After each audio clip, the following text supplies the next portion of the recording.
Welcome back, everyone. It's Cyber Monday now. Before you start filling your card up with those unbeatable deals, it's good to know how to keep yourself safe. Joining me today to discuss keeping yourself safe from, oh, this is a really good script, from cybercrime is Joey Stidham, owner of Joey Stidham Reconstruction and Investigation. Welcome to the show, my friend. Before we get started, it is your birthday. You're a Sagittarian, just like me. Look at that, Joey. I did that just for you. I'm sure you did, Troy. Thank you.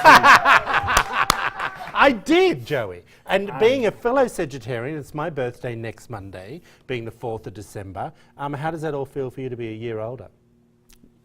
Not a day older. Are you tickled pink? I am tickled, absolutely pink. Tickled, okay. All right, talk to me a little bit about what is cyber crimes that people need to understand.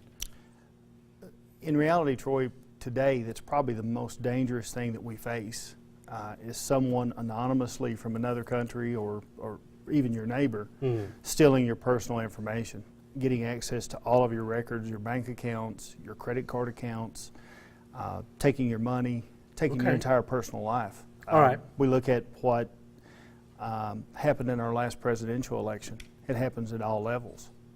I can't believe you brought that up.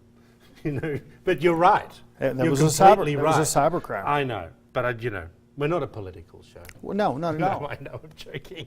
What steps do we recommend to the viewers to protect themselves, apart from things like the anti-Norton virus or things like that are on there? That's one step, but it begins before that. Make sure your computer, whether you're using Microsoft or whether you're using iOS, is up to date. The manufacturers, Microsoft and iOS, work very, very hard to make sure you're safe. When you go to a web browser, make sure your web browser is up to date.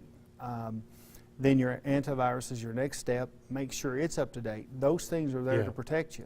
But as a consumer, when you're using your credit card, make sure you're looking at your statement. Are there 1, 2, 3 charges to your statement? If there are, you need to contact your bank immediately. If you go to a website and it just doesn't feel right, there's a lot of pop-ups coming up. Get out of it.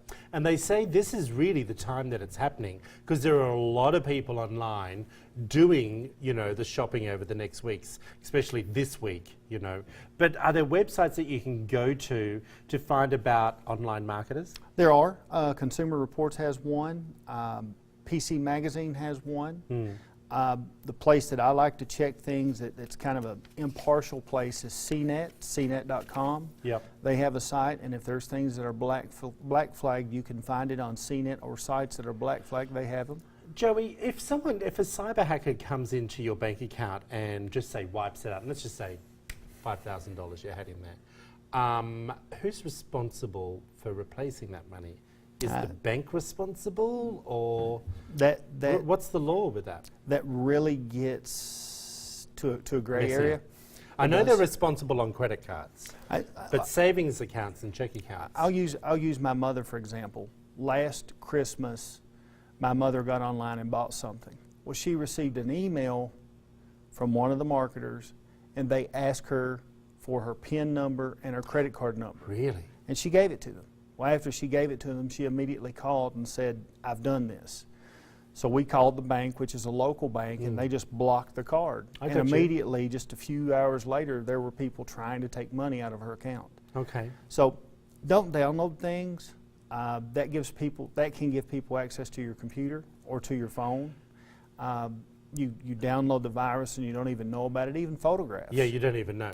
How does your business, if viewers at home feel that they have been hacked, or how does your business help them? Jason Woods, our digital investigator, is trained on how to detect penetrations. He can go through and scan your items. He actually found someone several years ago that had hacked into one of our computers, and he traced it back to that person.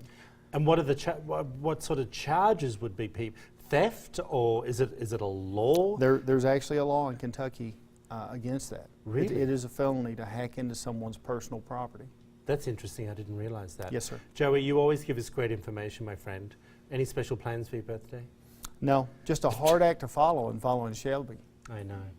It is. She is. But Christy's probably going to take you out for lunch. You know, your PR and marketing expert. Christy is probably the best marketing person alive, and yes, she is here. Her and her husband are taking me to lunch. Oh, they are? I They just are. thought them. Okay. After the break, Alison Davis takes a coleslaw and green bean recipe to show us. So stick around. You're watching Midday Kentucky, everyone.